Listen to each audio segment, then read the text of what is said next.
Let's look at what's happening in Zimbabwe. Citizens are faced with more economic difficulties as their currency continues to fall in value against the dollar, causing a 175% inflation rate that marks a new low in the downward spiral of the nation's purchasing power. According to the Director General of Zimbabwe's National Statistics Agency, Taguma Mahonde, the month-on-month inflation rate in June 2023 was 74.5%, gaining 58.8% points on the May 2023 rate of 15.7%.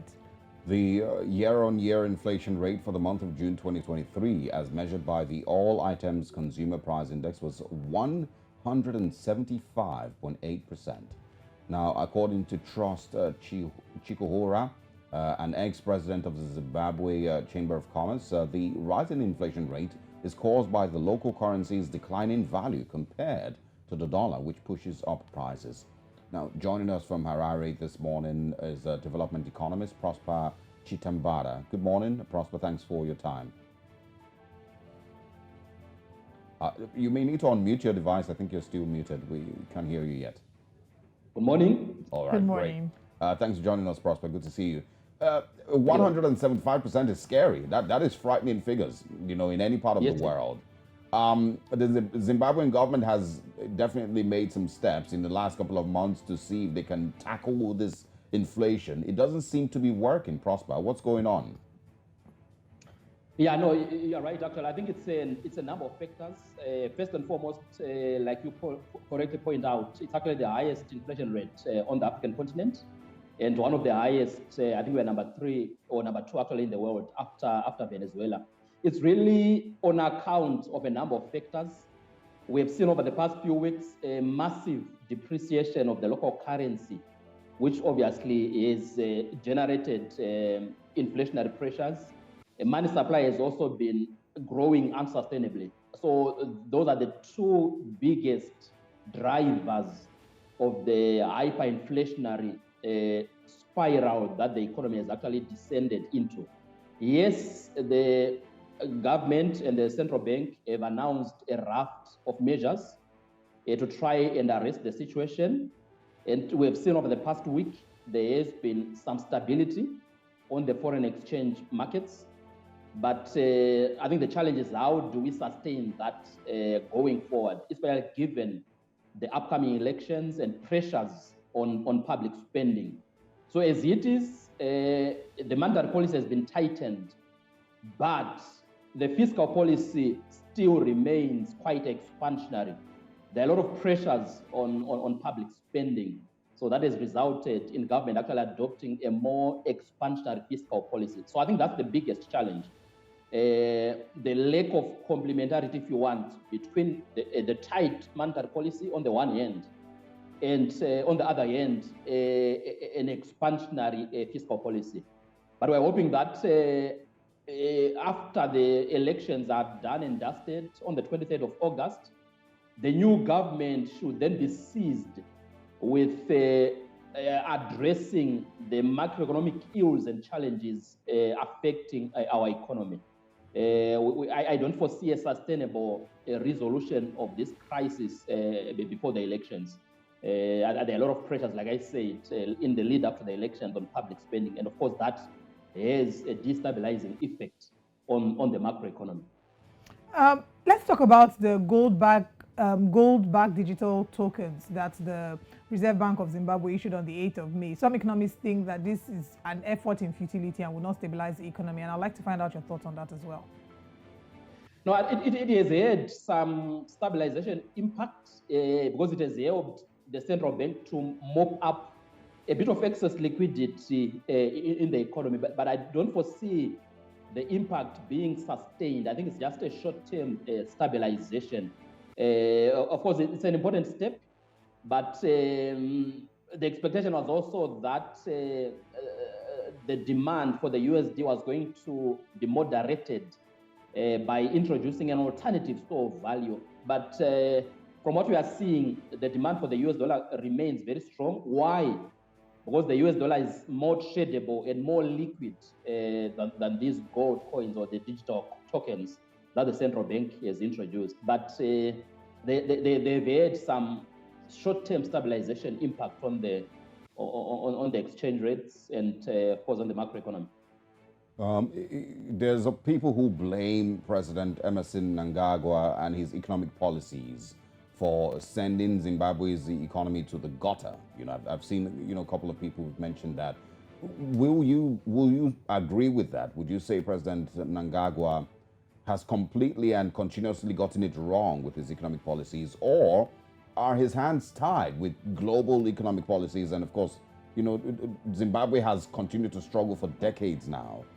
It would obviously take more than a miracle to get them out of this, situation.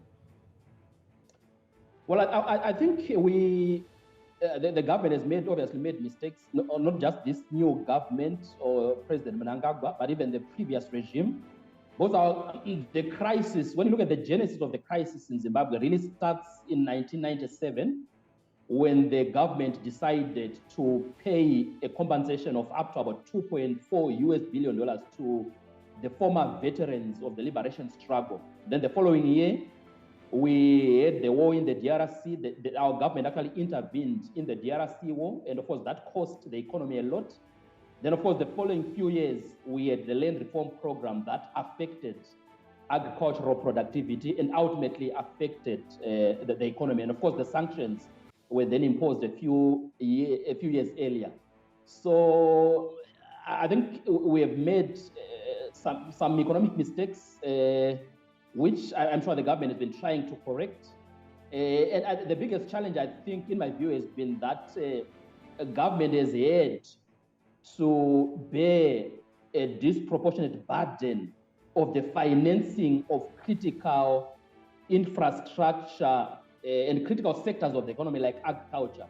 Whereas in a normal economy, some of that financing must actually be borne by the private sector.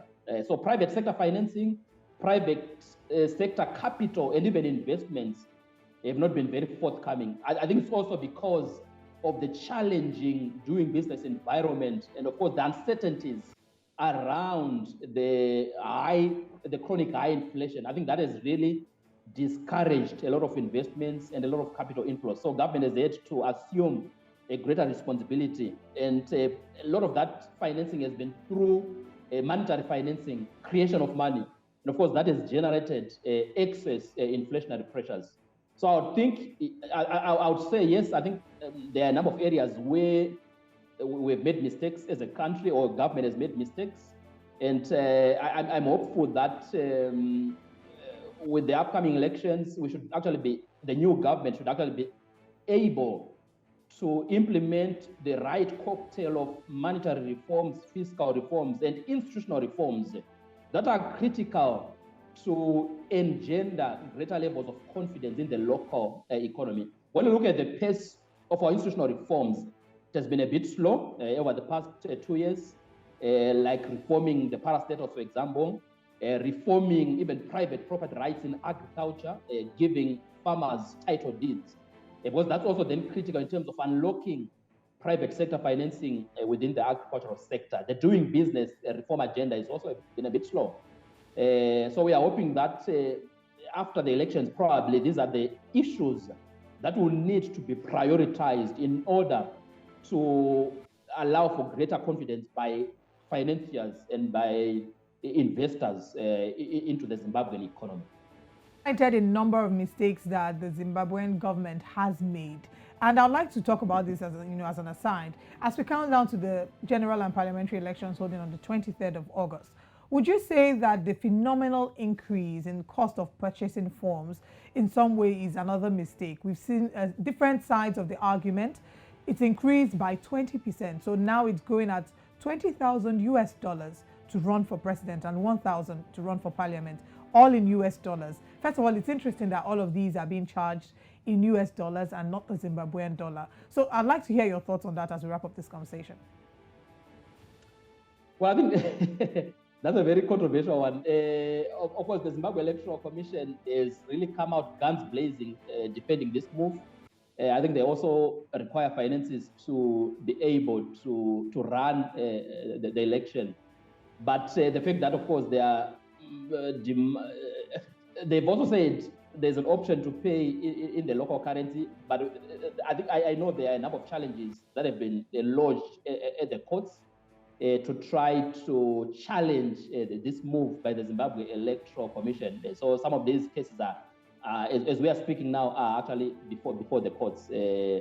But I think those amounts are a bit excessive, and probably it's why for those vying for parliament, I'm sure a number of potential candidates have actually been affected, and we're actually not able to run to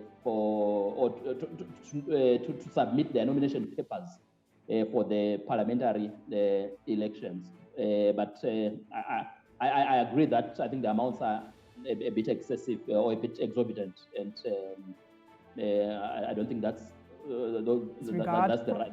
Yeah. Prosper Chitambara, thank you so much for your time with us this morning. Thank you for having me. All right. Interesting there.